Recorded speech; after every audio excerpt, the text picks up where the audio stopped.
20वीं सदी के बहुत ही प्रभावशाली लीडर थे डॉक्टर भीमराव अंबेडकर। यूँ तो भारत को सशक्त बनाने में उन्होंने बहुत भरपूर योगदान दिया, चाहे वो संविधान हो या social reforms. Doctor Bhimrao Ambedkar को जाना जाता था बाबा साहब के नाम से, और हिंदू जाति व्यवस्था के लिए भी वो पावरफुल क्रिटिक थे, बहुत अगेंस्ट खड़े थे उसके। जाति व्यवस्था आई कहाँ से? जब आर्यंस आए तो वर्ण सिस्टम लेके आए, वो लेके आए ब्राह्मण, क्षत्रिय और वैश्य। उन्होंने कहा हमें सेवकों की जरूरत है, तो उन्होंने एक और कैटेगरी बनाई, शूद्र। फिर जो जिसका व्यवसाय था वो उसकी जात बनती चली गई और उपजातियों का भी निर्माण हुआ। ऐसे कास्टिज्म शुरू हुआ भारत में। इस व्यवस्था से जो लोग जंगलों में रह गए उन्हें कहा गया आदिवासी, और एक कैटेगरी और निकल के आई जिन्हें कहा गया दलित। समाज के ठेकेदारों ने सेगमेंट को बोला कि आप दलित हैं, अनटचेबल हैं, अछूत हैं, और सबसे बेकार और गंदे काम कर दिए इनके हवाले कि आप इसी के लायक हैं और यही करेंगे। फिर 20वीं सदी में एक आवाज़ तलवार बन के उठी। वो आवाज़ थी बाबा साहेब की, यानी कि डॉक्टर भीमराव अंबेडकर की, जो कि उस समय के MA, PhD, DSc और बैरिस्टर इन लॉ थे। उन्होंने खूब जोरदार काम किया eradication of Hindu caste system, मतलब जातिवेद के बहिष्कार पर। आज के भारत की अगर हम व्याख्या कर पा रहे हैं और व्यवस्था को समझ पा रहे हैं तो इसमें डॉक्टर भीमराव अंबेडकर का बहुत बड़ा योगदान है। हमें उनके द्वारा जातिवाद को खत्म करने के प्रयासों पर नजर डालनी चाहिए, क्योंकि जातिवाद खत्म होता तभी इंडिया प्रोग्रेसिव होता और मॉडर्नाइजेशन की तरफ बढ़ता। डॉक्टर भीमराव अंबेडकर महार कम्युनिटी से बिलोंग करते थे। वो एक अछूत कम्युनिटी थी, लेकिन उन्हें पढ़ने का मौका मिला क्योंकि उनके पिताजी ब्रिटिश आर्मी में थे। लेकिन स्कूल में डिस्क्रिमिनेशन खत्म नहीं हुआ। उन्हें कोने में बैठाया जाता था और पीने के लिए कहा जाता था, पानी के लिए, कि जब टैप कोई और चलाएगा तो आप पानी पी पाएंगे। अगर कोई अवेलेबल नहीं है, कोई उपलब्ध नहीं है टैप चलाने को, तो पानी भी नहीं मिलता था, प्यासे ही रहते थे। तो क्या उन्होंने उम्मीद छोड़ दी? नहीं, उन्होंने उम्मीद नहीं छोड़ी। उन्होंने मेहनत की, वो आगे बढ़े, वो पढ़े। अगर वो ना पढ़ते नुकसान देश का ज़्यादा बड़ा हो जाता। वो पढ़े बॉम्बे यूनिवर्सिटी से, उन्हें स्कॉलरशिप मिली, वो कोलंबिया पढ़े और फिर उन्होंने लंदन स्कूल ऑफ इकोनॉमिक्स से अपनी डॉक्टरेट की डिग्री हासिल की।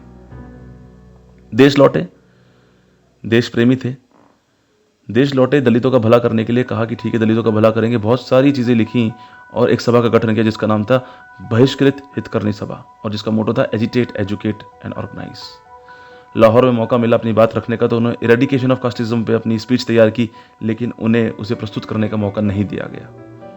तो 1936 में उन्होंने इस बात पर किताब ही लिख डाली। बाबा साहब ने कहा कि अगर भारत को सशक्त होना है तो जाति प्रथा से बाहर आना होगा। इसके लिए उन्होंने बहुत सारे सत्याग्रह करे, और जिसमें से एक बहुत फेमस सत्याग्रह है वो है महद सत्याग्रह, जिसमें उन्होंने अपने कुछ साथियों के साथ मिलकर एक कुंड से पानी पी लिया और वहां दंग जैसी हालत हो गई, और लोगों ने उसके शुद्धिकरण के लिए ना जाने फिर क्या क्या किया। फ्रेंच रेवोल्यूशन से बहुत ज़्यादा प्रभावित थे डॉक्टर भीमराव अंबेडकर, तो उन्होंने बात की फ्रेटर्निटी, लिबर्टी और इक्वलिटी की, और इस बात का व्याख्यान उन्होंने हमारी प्रस्तावना यानी कि प्रेम्बल में भी किया है।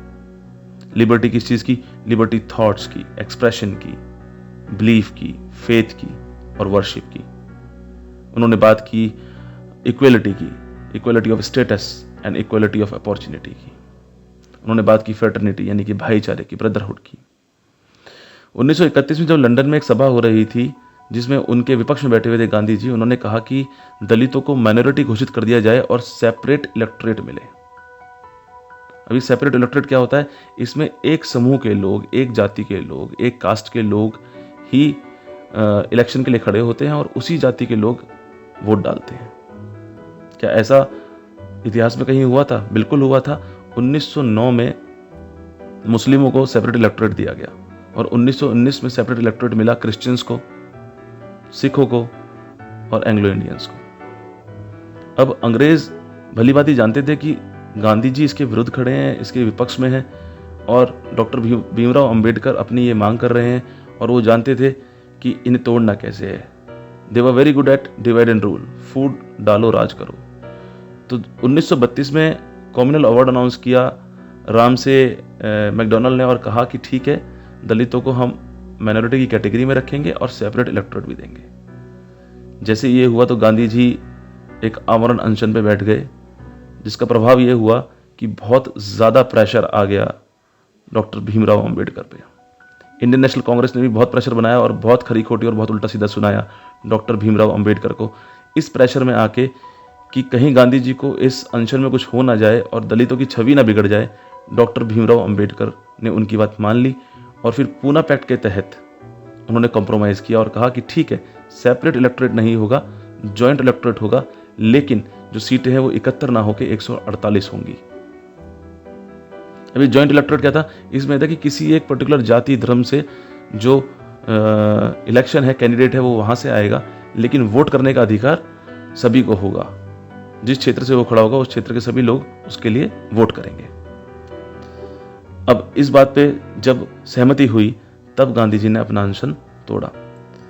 देखिए, यहां गांधी जी ने थोड़ा सा ऑर्थोडॉक्स अपनाया, यहां पे बड़े रूड रहे वो, क्योंकि रिलीजन को लेके गांधी जी की हमेशा से बेसिकली बहुत रिजिडिटी रही है। यहाँ तक कि उन्होंने अपने बच्चों की शादी भी, उनका बड़ा बेटा था जो शादी करना चाहता था दूसरे धर्म में, उसको नहीं करने दी। दूसरे बेटे ने भी शादी करनी चाहिए, वो दूसरी कास्ट में करनी चाहिए, नहीं करने दी। और बाद में खैर मान गए थे जब उन्हें समझ में आया कि ये गलत है। लेकिन शुरुआती दौर में बहुत ऑर्थोडॉक्स थे, बहुत ज़्यादा रूढ़वादी थे रिलीजन को लेके। उन्होंने ये तक भी कहा कि अगर ऐसा कुछ होता है तो भारत की जो एकता है उस पर प्रभाव पड़ेगा। उन्होंने कहा कि दलित जो है वो हिंदुओं में से तो निकले हुए हैं और जो अछूत की जो प्रथा है वो डेफिनेटली गलत है, इसको इरेडिकेट करना चाहिए, खत्म करना चाहिए, लेकिन सेपरेट इलेक्टोरेट नहीं होना चाहिए।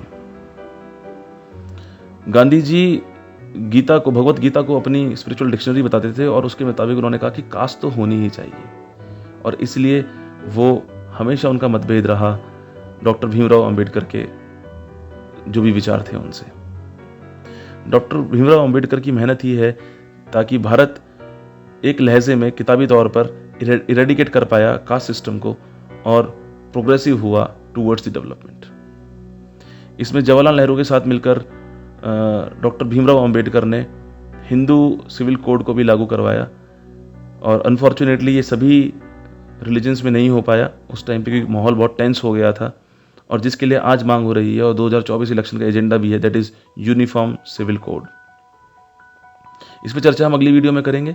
अगर आपको समझ में आया हो कि डॉक्टर भीमराव अंबेडकर का क्या योगदान रहा और किस प्रकार से उन्होंने अपने विचारों को रखा, बहुत सारे विरोध झेले, उसके बावजूद उन्होंने दलितों के उत्थान के लिए किस प्रकार से काम किया, तो प्लीज़ इस वीडियो को लाइक करें, शेयर करें, सब्सक्राइब करें। Thank you.